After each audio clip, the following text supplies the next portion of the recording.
গবেষণা করতে করতে ডাক্তার হয়ে গেছেন, বড় ইঞ্জিনিয়ার হয়ে গেলেন, দার্শনিক হয়ে গেলেন, বৈজ্ঞানিক হয়ে গেলেন, কিন্তু আল্লাহকে চিনতে পারেন নাই।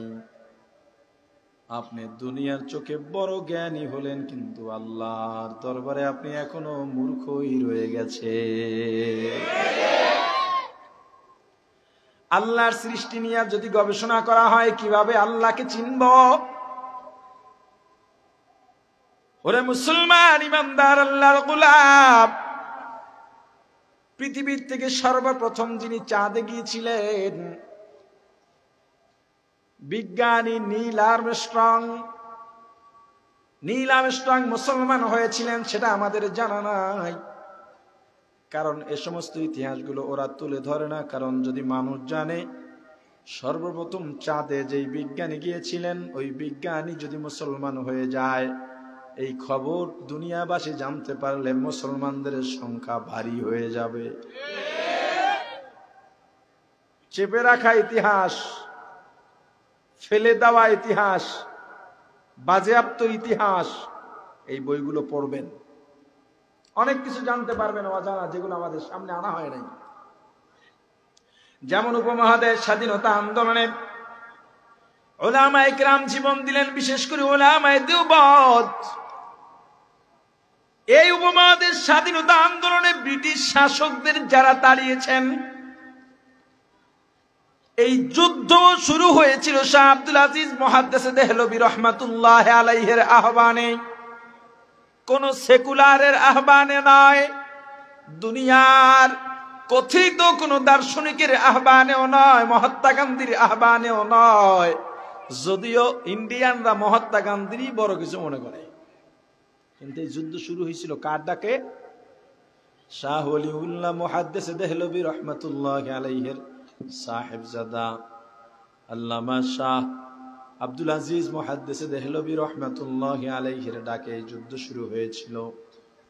ওলামায়ে কেরামের রক্তে দিল্লি, মহাভারতের দিল্লির রাজপথ, মহাসড়কগুলো, অলিগলি, এমন কোন রাস্তা ছিল না যেখানে রক্তের সব দাগ ছিল না। এই যে রক্তগুলো ছিল, সব রক্ত ছিল ওলামায়ে কেরামের। কাদের?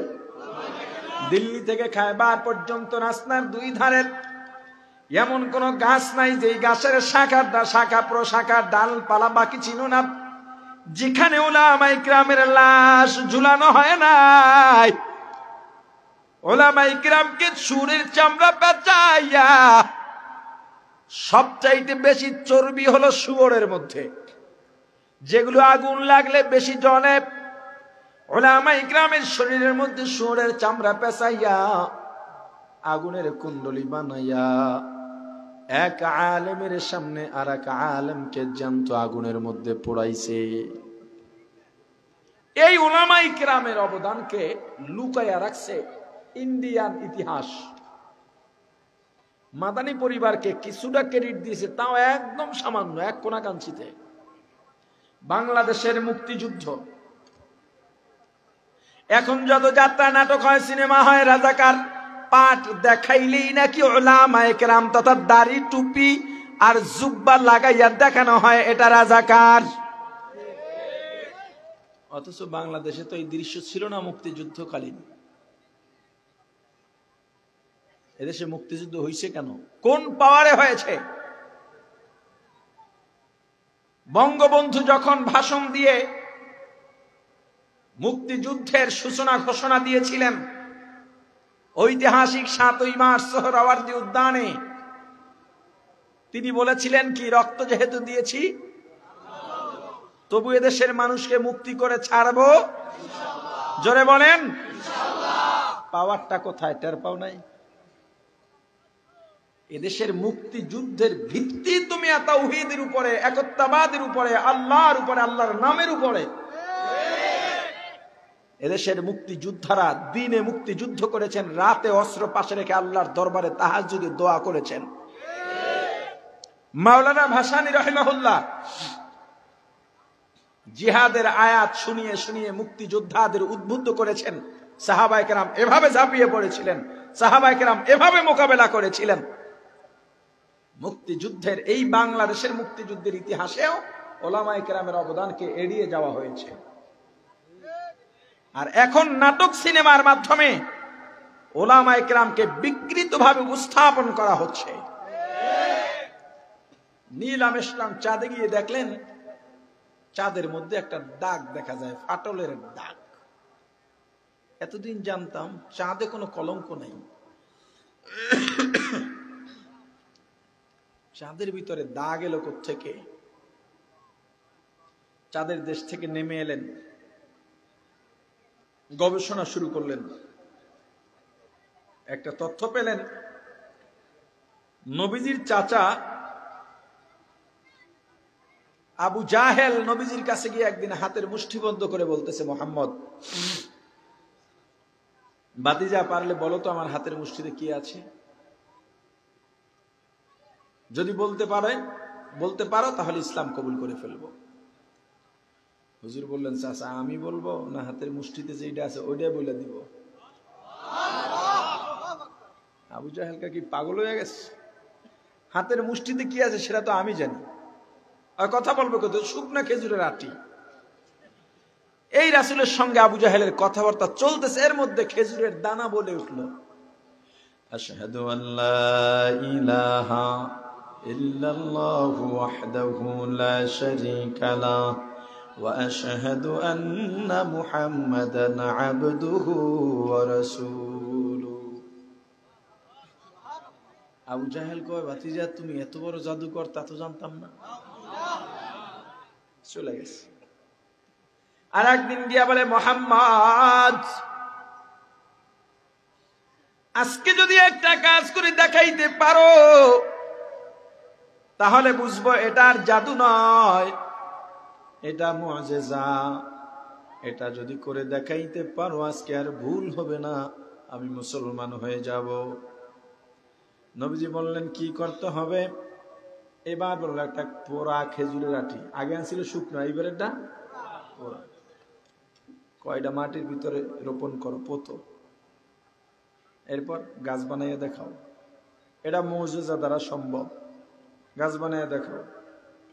গাছ বানাইলে হইব না, বড় বানাও, প্রাপ্তবয়স্ক বানাও। এত শেষ হবে না, খেজুর বাড়ি করো, খেজুর বাড়ি বড় বানাও, পাকাও, আমার খাওয়াও। আমার রাসূল পেরেছিলেন? জোরে পেরেছিলেন? আবু জাহেল কয়, তোমার যত জাদুকর মনে করছি যতটা, তার চেয়ে বেশি শক্ত শক্তিশালী জাদুকর তুমি। আবু জাহেল এখন আছে, কিন্তু ডিম পাইরা রেখে গেছিল, ওইটার বাচ্চা ফুটেছে। ওই বাচ্চা বড়ই আবার ডিম দিয়েছে। এইভাবে বংশ পরম্পরায় ক্রমানুসারে এখনো আবু জাহেলের বংশধর আছে, এবং এরা কিয়ামত পর্যন্ত থাকবে। থাকবে না, শুধু দিন দিন বাড়বে। এই জন্য কিছু মানুষকে দেখবেন বুঝাইলেও বোঝে না, বোঝে না তো বোঝে না, বুঝেই না, কি যে বোঝে না তাও বোঝে না। তবে আবু জাহেলের বংশধর দেখে ভয় পাওয়ার কিচ্ছু নাই। আবু জাহেলের মতন নেতা, যেমন ইসলামের মাআজ মুআজ দুই ছোট ভাইয়ের হাতে কুপঘাত হয়েছিল, ওই রাসূল আর মাআজ মুআজের উত্তর শরীর এখনো আছে না? না,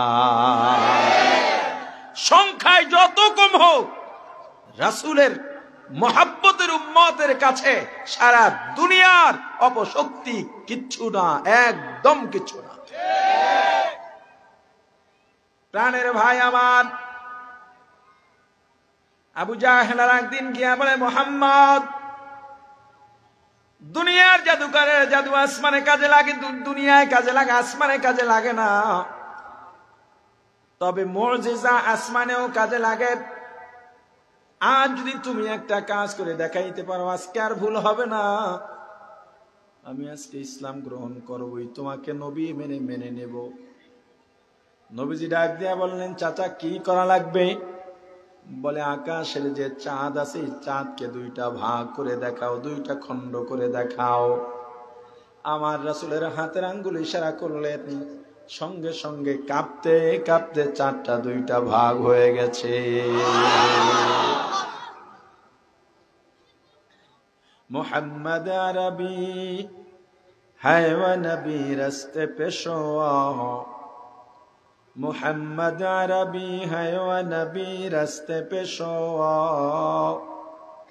अलम हुआ उसकी पैदा यश से उजाला आलम हुआ उसकी पैदा यश से उजाला शफीउल उमम हमारा नबी रोज़ क़यामत शफीउल उमम हमारा नबी रोज़ क़यामत शफाअत करेगा अल्लाह के पास गुनहगार उम्मत शफाअत करेगा अल्लाह के पास गुनहगार उम्मत। এবার আবু জাহেল ডাক দিয়া বলে, মুহাম্মদ, পৃথিবীতে একটা রেকর্ড হয়ে থাকবে, দুনিয়ার কোন জাদুকরের জাদু আসমানে কাজে লাগে নাই, তবে তুমি এমন এক জাদুকর, তোমার জাদু আসমানেও কাজে লেগে গেছে। যারে বুঝবেন আবু জাহেল মার্কা হয়ে গেছে তারে বেশি বুঝাইতে যাবেন না, কেন বুঝবে না, আপনার কথার দামও দেবে না। ওখান থেকে ফিরে আসেন, সময়টা অন্যজনের পেছনে কাজে লাগান, দেখবেন কাজ হয়ে গেছে। আল্লাহর বান্দা নীল আর্মস্ট্রং এই ঘটনা পড়ার পরে চিন্তা করলেন, মুসলমানের এরা বানাইয়াও তো লিখতে পারে, সত্য তার প্রমাণ কি? এবার আবার গবেষণা শুরু করছেন, খুঁজতে খুঁজতে পেয়ে গেলেন ওই সময় যত রাষ্ট্রের যত অধিপতি ছিলেন, রাষ্ট্রপ্রধান ছিলেন, সবাই সাক্ষী দিয়েছে, আমরা সবাই যার যার জায়গা থেকে আকাশের চাঁদকে দুইটা ভাগ হতে দেখেছি। নীল আর্মস্ট্রং আর দেরি করেন নাই, মুসলমান হয়ে গেছে। বলবেন হুজুর, আমরা চাঁদের দেশে তো যাইতে পারতাম না, চাঁদের ফাটা কপালও দেখতে পারতাম না, আমরা আল্লাহরে পামু কেমনে?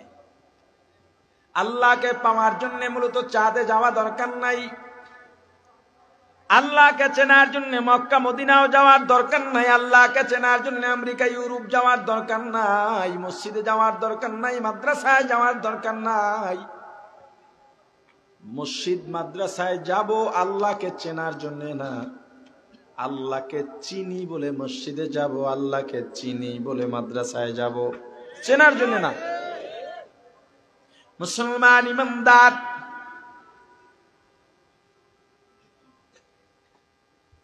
আল্লাহকে চেনা কত সহজ, কত সহজ। বলেন, পানির মধ্যে মাটির চাকা ভাসে না ডোবে? জোরে। বালু, পাথর। এবার আমাকে বুঝে শুনে বলেন, এই জমিনটা কিসের তৈরি? এই জমিনের মধ্যে মাটি আছে, পাথর আছে, বালু আছে। এবার বলেন, জমিনের নিচে কি আছে? আপনি তো ভাবতেই জান না, শুধু একটু কথা ভাবেন, একটু ভাবেন, দেখেন আল্লাহকে কিভাবে চেনা যায়, কত সহজে চেনা যায়, কত সহজে আল্লাহকে চেনা যায়। সামান্য একটা মাটির চাকা পানির মধ্যে ভাসাইতে পারলাম না, অথচ এত বড় জমিন কোথায় শুরু কোথায় শেষ কেউ জানে না। এই জমিনের উপরে কত বড় বড় অট্টালিকা, কত বড় বড় গাছ, কত বড় বড় পাহাড়, কোটি কোটি মানুষ, কত ধরনের প্রাণী আছে এই মাটির উপরে। মাত্র কয়েক হাত নিচে গেলে যদি আপনাদের এই সব এলাকায় 30, 40, 50 ফিট পাইপ নিচে দিলে টিউবওয়েলে স্বচ্ছ পানি চলে আসে। একটা কবর খনন করার পর মাইয়াত রাখতে যদি দেরি হয়, পানি উঠে যায়। যেই পানির মধ্যে ছোট্ট একটা মাটির চাকা ভাসাইতে পারলাম না, সেই জায়গায় এত বড় জমিন পানির উপরে ভাসাইয়া রাখছেন কে? কোন বিজ্ঞানী আজ পর্যন্ত বলে নাই এটা আমরা করছি, বলছে?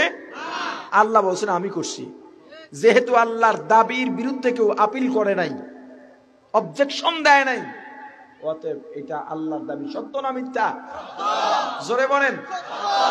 আরো একটা মজার ব্যাপার শোনেন, নিউটনের থিওরি কি? মাধ্যাকর্ষণ। উপরের জিনিসগুলো কোথায় আসে? কথা বলে না? এই পানির নিচে, মাটির নিচে, জমিনের নিচে যে পানি, আমার কুয়াকাটা যে মাদ্রাসা করতেছি এখন, এই মাদ্রাসার টিউবওয়েল বসাবো, আমি তো এই সিস্টেম বা ওদের কিছু ভাষা আছে এটা বুঝি না। আমি জিজ্ঞেস করলাম একদিন, সময় লাগবে কটুক, তো মোটামুটি সব মিলাই ওরা বলছে 3 দিন সময় লাগবে। আগে সময় বেশি লাগতো, এখন অল্প তো হয়ে যায়। তো 2 দিন পরে বললাম কত দূর কাজ, হুজুর আরো 2টা লেয়ার কাটতে হবে। এই এখন বোঝা শুরু করলাম, প্রশ্ন শুরু করলাম, লেয়ার কি? আবার বলল এই যে মাটি, আমাদের অঞ্চলে টিউবওয়েল বসাতে হয় 850 থেকে 1100 1000 ফিট নিচে। এই যে মাটি, এখান থেকে অন্তত 150 ফিট মাটি কাটতে হবে। এরপর নিচে পানি, এই পানিটা হলো ময়লা বালুযুক্ত পানি এবং প্রচুর বালু। এরপরে আবার 100-150 ফিট যাবে, এরপর আবার একদম শক্ত মাটি বা বালু, এরপর আবার পানি পাবে, এই পানিটা একেবারে লবণ। এরপরে আবার নরম কাদা, আবার পাথরও বাজে। হুজুর পাথর যদি জ্যান্ত হয় তো হালকা আঘাত লাগলে সরে যায়, না সরলে ওই যে যেটা দিয়ে কাটে ওটা ভেঙে যায়, তখন জায়গা চেঞ্জ করা লাগে। আমার ওখানে 2 জায়গা চেঞ্জ করছে। পাথর যে জ্যান্ত, একজন পাশ থেকে বলতে পাথর আবার জ্যান্ত হয় কেমনে? পাথর জ্যান্ত হতে পারে। যেই জিনিস সরাসরি আল্লাহ তৈরি করেছেন, যেখানে মানুষের হাত নাই, এইটা মানুষ বানাইছে। এটা কে বানাইছে? এই মেশিন পত্র কারা বানাইছে? কিন্তু পাথর সরাসরি আল্লাহর সৃষ্টি, এটা মানুষ বানাইতে পারে না। এই যত পাথর টাথর দেখেন, এগুলো কিন্তু বানানো না। শোনেন না, পাথর উত্তোলন করে, কয়লা উত্তোলন করে, তেল, কেরোসিন, এগুলো কেউ বানাইতে পারে না। এইটা আল্লাহ প্রদত্ত, অতএব এটার জীবন থাকতে পারে। এবং সিলেটে যতবার মাহফিলে গিয়েছি, ছাতক অঞ্চলে প্রায় পাথর ব্যবসায়ীরা বলছে হুজুর পাথর ছোট বড় হয়, রেখে দেয় পাথর, দেখ আস্তে আস্তে বড় হয়ে গেছে। অনেক সময় নাকি পাথর এক জায়গা থেকে আরেক জায়গায় যায়, যেতে পারে। কেউ মিথ্যা বলতে পারে ভিন্ন কথা, কিন্তু যেতে পারে, এটা হতে পারে। পাথর দিয়ে যে ভাগ্য পরিবর্তন করে, এইটা আবার বিশ্বাস করেন না। তবে পাথরের রোগ ভালো হতে পারে, এটা সত্য। এই পৃথিবীতে আল্লাহ কোনো কিছু মানুষের উপকার ছাড়া বানান নাই, কোনো কিচ্ছু না। আর পৃথিবীতে যত যা বানিয়েছেন সব মানুষের খেদমতের জন্য বানিয়েছেন। শুধু মানুষকে বানিয়েছেন আল্লাহর গোলামি করার জন্য। এরপরে যখন প্রথম লেয়ার 820 ফিটে এখান থেকে পানি ওঠে, এই পানিটা অনেক সময় লবণ হতেও পারে, বালু আসতে পারে, এজন্য আর একটু নিচে যায়, তখন মিষ্টি পানি আসে। এই যে পাইপটা নিচে গেল, অটোমেটিক পানিগুলো উপরে চলে আসছে। পানির নীতি কি? উপর থেকে নিচে যায় না নিচ থেকে উপরে ওঠে? সব পানি যত উপরে ছাড়বে নিচে যাবে। নিচের পানিটা কেন উপরে উঠতেছে বলেন আমাকে? আল্লাহ বলেন আমি চাইলে যা কিছুই পারি। উপরের পানি নিচে নেই, কিন্তু নিচের পানি ঊর্ধ্বগতি করে এই জমিনে আমি আল্লাহ ভাসায় রাখছি। আমি যদি পানির একবার কই উপরে আর যাইস না, জমিন শেষ। অতএব সাবধান, আমার সঙ্গে নাফরমানি করিস না। এত পানি। আপনাদের অঞ্চলে নদী আছে? জোয়ার ভাটা হয়? কথা কয় না। জোয়ার যখন আসে পানি ভরে যায়, কোত্থেকে পানিটা এলো? কেন পানিটা বাড়লো? একবার কি ভাবছেন এটা? ভাটার সময় পানিটা গেল কই? কেনই বা যাবে? এত বৃষ্টি হয়, এত পানি যায় কই? এত ময়লা আবর্জনা কোথায় যায়? একবার চিন্তা করি নাই। আল্লাহ যে সিস্টেম সুন্দর করে দিয়েছেন বান্দার জন্য, আপনি পরতে পরতে, কদমে কদমে চাইলে আল্লাহকে চিনতে পারেন, সে সুযোগ আছে না নাই? আরো একেবারে হাতের নাগালের একটা উদাহরণ নেন। একটা কুমড়ার আটি মাটির মধ্যে রোপণ করলেন, লাগাইলেন, 3 দিন 4 দিন 5 দিনের মাথায় সবুজ 2টা পাতা উপরে চলে আসে। কেন আসবে? কি কারণে পাতা উঠবে? কেন পাতাটা বের হলো? কি কারণ? কোনো মেশিনারি ফিট করা নাই, কোনো মেকানিজম নাই, কোনো ইঞ্জিনিয়ার লাগে নাই। এটা বাচ্চা মানুষ যে পুতারাই খাসে পাতা উঠে যাবে। কোন বিজ্ঞানী আজ পর্যন্ত এটা আবিষ্কার করতে পারে নাই কেন পাতাটা ওঠে। পাতা ওঠার পরে এটা বাঁচবে কি বাঁচবে না, কেমন কুমড়া হবে কি হবে না, গাছটার ক্যালসিয়াম কতটুক এটা বলতে পারে, কিন্তু পাতাটা উঠলো কেন এটা বলতে পারে না। দুই পাতার মধ্য দিয়া আরো পাতা বের হয়, এরপরে লতা হয়, পাতার গোড়া দিয়ে আবার ফুল বের হয়, ফুলের কলি বের হয়, ফুলের কলার থেকে আবার ছোট্ট কুমড়া হয়। এই কুমড়াগুলো আস্তে আস্তে বড় হয়। অনেক সময় দেখা যায় 13 মণ ওজনের কুমড়াও যাত্রাবাড়ি আরদে উঠেছিল। এত চিকন একটা লতা, এই লতা টুকরা টুকরা করে কাটবেন, এখানে একটা কুমড়াও পাবেন না, কুমড়ার আটিও পাবেন না, একটা পাতাও পাবেন না, একটা ফুলও পাবেন না। মাটিটা খোঁড়েন, 1 মাইল ধরে খোঁড়েন, দেখেন এখানেও কিচ্ছু নাই, শুধুমাত্র কয়েকটা চিকন শিকড় মাটির উপরই ভাগ দিয়ে ছড়ায় ছিটায় আছে। এই কুমড়াটা আপনি রান্না করে খাবেন, ভাজি করে খাবেন, এক ধরনের স্বাদ। কুমড়ার সিলকা যদি আবার অনেকে ভেজে খায়, চিংড়ি মাছ দিয়া ভাজলে আর এক রকমের স্বাদ। কুমড়ার আটিগুলো অনেকে তেলে শুকায়া টাইলা টাইলা খায়, এটার মজা আর এক রকম। খাইছেন? বরিশালে থাকলে তো অবশ্যই খাইছে, বাকি তার খবর জানি না। কুমড়ার আটি, কুমড়ার বিচি শুকাইয়া খোলা চেনেন? খোলা এদিক কি করে, খোলা টালবেন, এরপর খাইবেন। চালু ভাজা মুড়ি দিয়ে খাইতে আরো মজা। এটা আর একরকম স্বাদ। শাকের মধ্যে আর একরকম স্বাদ, ডাটায় আর একরকম স্বাদ। আবার ফুলের কলি অনেকে ভেজে খায়, এটার মধ্যে আর এক রকমের স্বাদ। আজ পর্যন্ত কোনো বিজ্ঞানী পারে নাই, যেহেতু একজন পেরেছেন তিনি কে জোরে বলে। কেন চিনবেন নাই আল্লাহকে? আল্লাহ মানুষের হাতে কিছু ক্ষমতা দিয়েছেন, এটা দেখেই মানুষ এই ক্ষমতা পায়া কত বাহাদুরি দেখায়। অথচ আল্লাহ যে ক্ষমতাগুলো রেখে দিয়েছেন, আল্লাহ বুঝাই দিচ্ছেন আল্লাহর লগে পাঙ্গা চলে না, চলবেই না, একদমই না। আল্লাহ নিজের হাতে কতগুলো রেখে দিয়েছেন।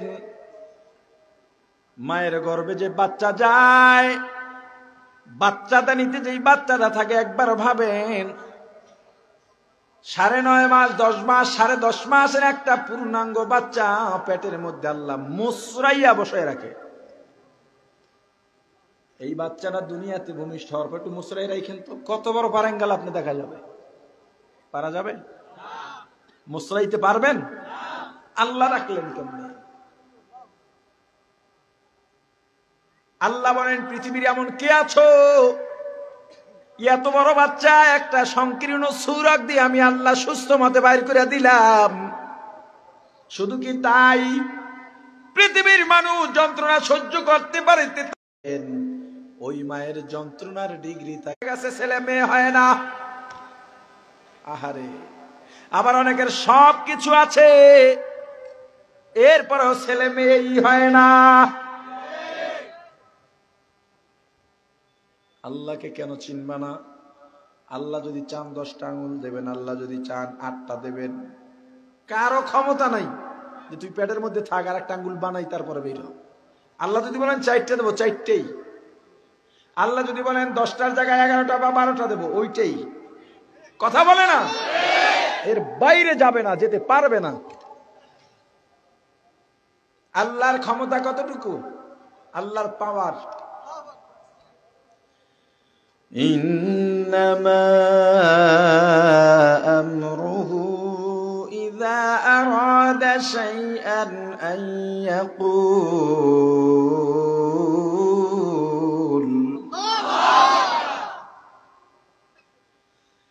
ইযা আরাদা শাইআন আন ইয়াকুলা লাহু কুন ফায়াকুন।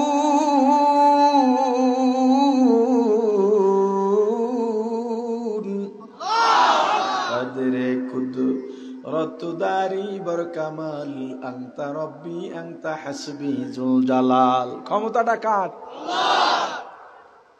দুনিয়ার ক্ষমতাদাররা কি মনে করো দুনিয়ায় আমার মামু পাওয়ারফুল, আমার খালু পাওয়ারফুল, আমার বন্ধু পাওয়ারফুল, এই ক্ষমতায় আমিও কিছু ভাব দেখাবার সুযোগ পাই।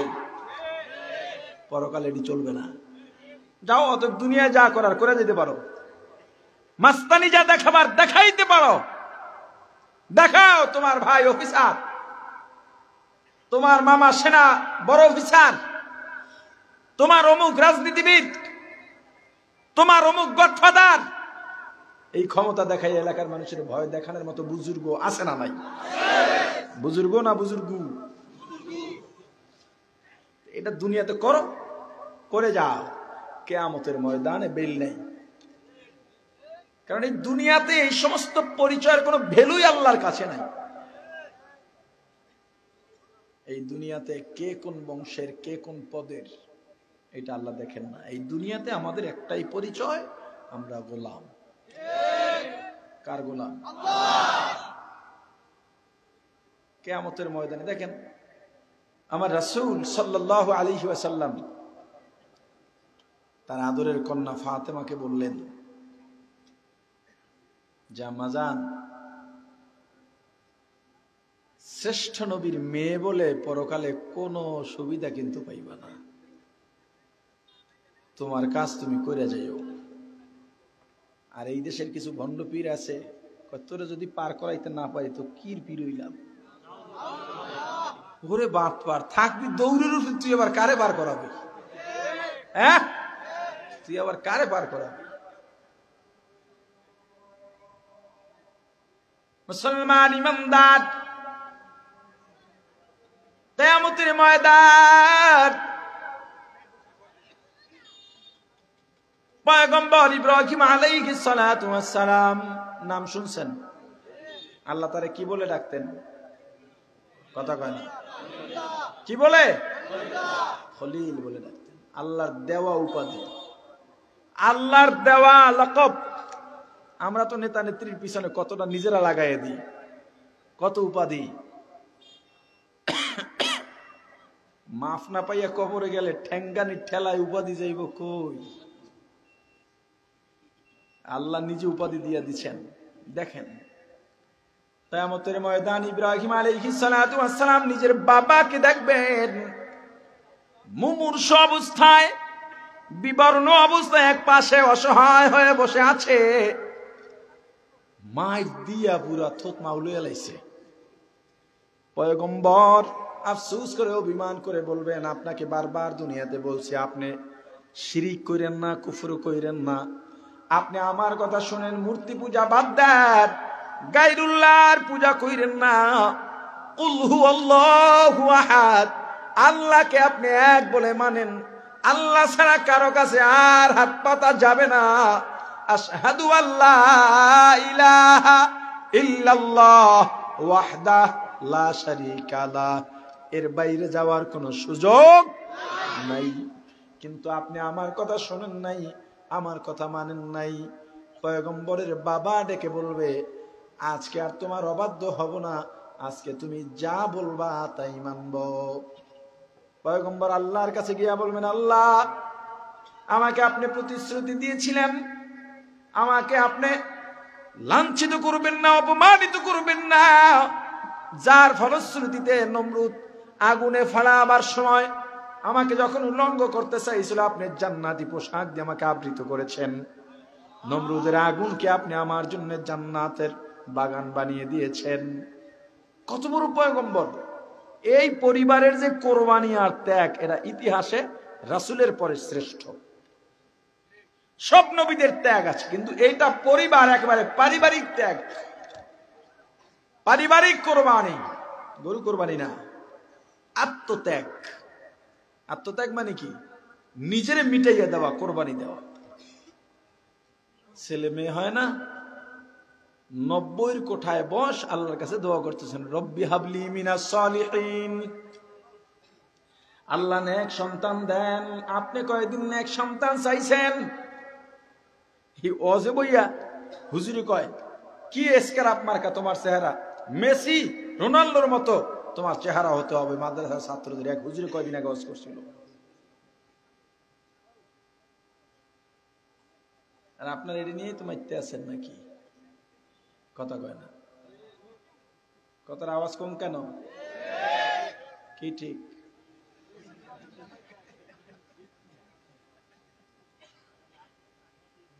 হে যুবক ভাই আমার, কোন উম্মাদুনায় মেতেছ? এই দেশের পতাকার জন্য লক্ষ লক্ষ মানুষ জীবন দিয়েছে। সেই দেশের উঁচা বিল্ডিং এর টাওয়ারে, গাছের মাথায়, দোকানে, লাঠির মাথায় কেন ভিনদেশি পতাকা ওড়ে? এখন আর তোমার দেশপ্রেম নাই, চেতনা নাই। হ্যাঁ, একদিনের খেলায় যেভাবে মানুষ 2-3-4 ঘন্টা ব্লক হয়ে থাকে, বেচা কিনা বন্ধ। রিক্সাওয়ালা রিক্সা চালানি বাদ দিয়ে ভেটকে খাড়াই থাকে। এইটা ঘরে গেলে বউর মারি খাইব না, তাই চুমা খাইব? হ্যাঁ, রিক্সা না চালাইয়া চাল কিনবে কেমনে?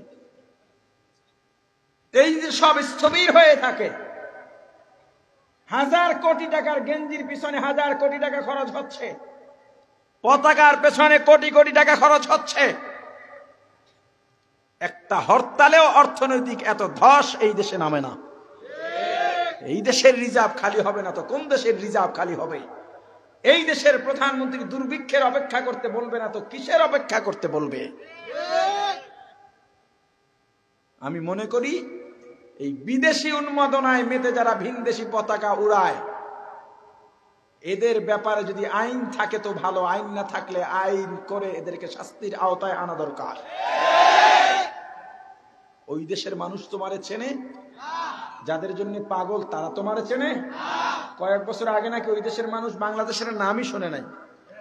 এখন হয়তো সোশ্যাল মিডিয়ার কল্যাণে কিছুটা জেনেছে, শুনেছে। আমি বুঝি না সরকারের ভূমিকা এখানে কি?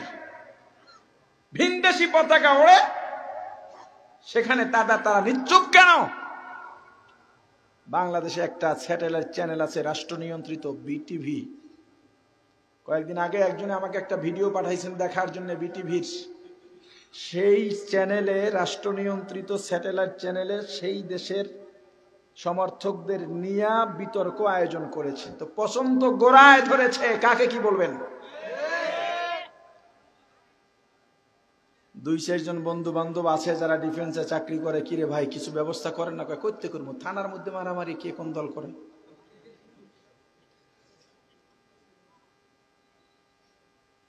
এই এলাকায় যদি কয়েকজন যুবক থাকতো, বিশেষ করে ছাত্রলীগ, যুবলীগ, আওয়ামী লীগের যারা আছেন,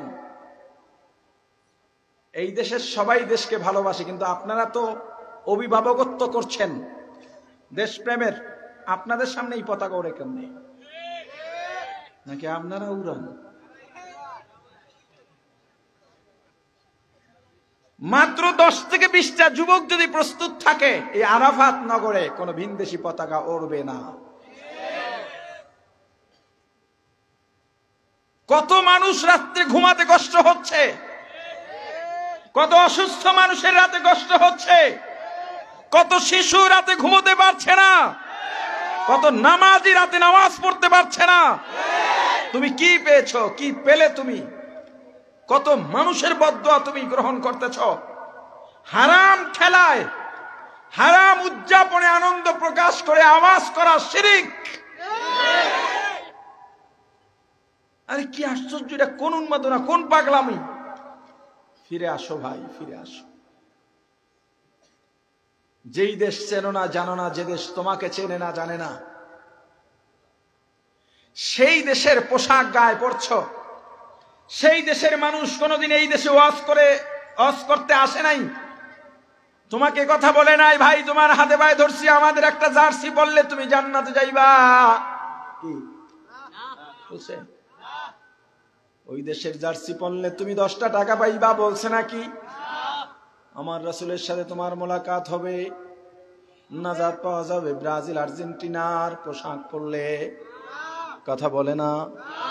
কিন্তু এই দেশে এত ওলামায়ে কেরাম, পীর মাশায়েখ, তাবলীগের মেহনত, মসজিদ মাদ্রাসায় কত তরবিয়তে তোমাদের হাতে পায়ে ধরে বলা হয় আমার রাসূল সারা দুনিয়ার সব নবীরা ইন্তেকালের পর আসমানে চলে গিয়েছেন, আপনার আমার নবী আসমানে যান নাই, মদিনার রওজায় শুয়ে আছেন। প্রত্যেকটা মুসলমান ইন্তেকালের পর আমার রাসূলের রওজার সঙ্গে একটা মহাসড়ক করে দেওয়া হয়, রাসূলের সঙ্গে সাক্ষাৎ হয়। তুমি কি মনে করো ব্রাজিল আর্জেন্টিনার এই টি শার্ট গায়ে দিয়ে আল্লাহ রাসূলের সাথে সাক্ষাৎ হইব? এত বুঝাবার পর তোমার শরীরের মধ্যে আজ পর্যন্ত আমার রাসূলের সুন্নাত উঠানো যায় নাই, অথচ তুমি যেই দেশ কুফরের প্রতিনিধিত্ব করে, যেই দেশ ইসলামের বিরোধিতার প্রতিনিধিত্ব করে, ওই দেশের পাগল হইয়া, ওই দেশের জন্য মাতাল হইয়া বাংলাদেশের মধ্যে কত নামাজির নামাজ নষ্ট করে দিলা। তর্ক বিতর্ক হয়, ওই যে কি জানি ঠকছিল ওই দুই দলের একটা আর্জেন্টিনা, এত বলে হার্ট অ্যাটাক করে মরছে কুমিল্লায়। অথচ আমার রাসূলের কত অবমাননা হয়, আমি কিছুই করতে পারছি না, আমি যুদ্ধ করতে পারছি না, আমার সামর্থ্য নাই, আমার কোনো বিচার চাইতে পারছি না, এই দুঃখে আমার হার্ট অ্যাটাক হচ্ছে না। আফসোস। এই যে বয়ান চলতেই থাকবে, বয়ানও বন্ধ হবে না। উলামায়ে কেরাম এত কেন বলেন? উলামায়ে কেরাম না বললে কি হইতো? আসলেই হইতো, কারণ উলামায়ে কেরামের মধ্যে ইলমে নববীর মাধ্যমে আল্লাহ একটু উম্মতের দরদ ঢুকায়া দিবেন।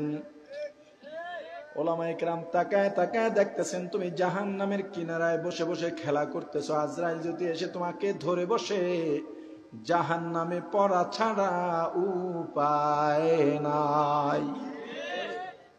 আমার রাসূলের পদ্ধতি, আমার রাসূল যখন তায়েফের ময়দানে যান দিনের দাওয়াত দেওয়ার জন্য,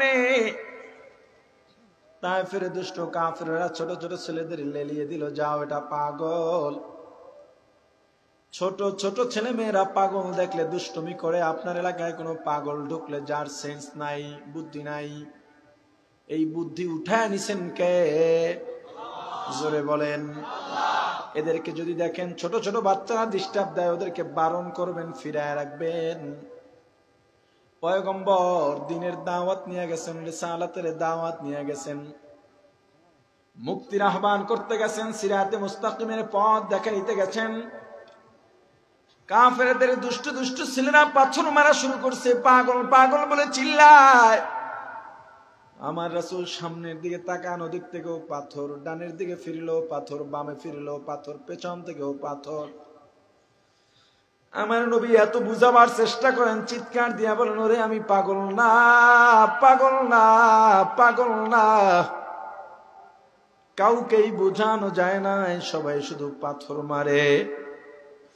আমার নবী হাঁটতে পারেন না, পড়ে যান, আবার যখন উঠতে যান উঠার মধ্যে আবার ধাক্কা দিয়া জমিনে ফালায়া দেয়। আমার নবী পাথরের আঘাতে আঘাতে সারাটা শরীর রক্তে রঞ্জিত হইয়া, রক্তগুলো গায়ের থেকে বেয়ে বেয়ে পড়তে পড়তে পায়ে গিয়া জুতার সঙ্গে পা আটকে যায়।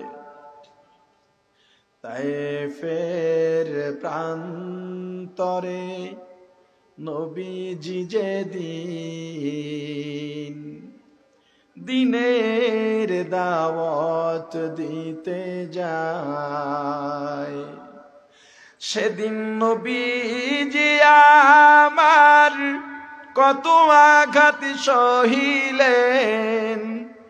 প্রাণের নবীজি সেদিন কত আঘাত সহিলেন, হয়ে অসহায়। তায়েফের প্রান্তরে নবীজি যেদিন দিনের দাওয়াত দিতে যান, যায়েদকে সাথে নিলেন, 3টি দিন দাওয়াত দিলেন। একটা কাফের দিন করল না কবুল, বরং পাগল বলিয়া দিল তাড়াইয়া, পাগল বলিয়া দিল তাড়াইয়া, চিনল না ওই দুর্ভাগার দল আল্লাহর রাসূল। মুসলমান ইমানদার, আমার নবী কাঁপতে কাঁপতে কোনো মতে হাঁটতে হাঁটতে গিয়া পাহাড়ের পাশে বসলেন। আল্লাহর দরবারে দুইটা হাত বাড়ায় দেয়া বলেন, আল্লাহ। ওরা বলে আমি নাকি পাগল, আপনি তো সাক্ষী আমি পাগল না, আমি পাগল না, আমি পাগল না।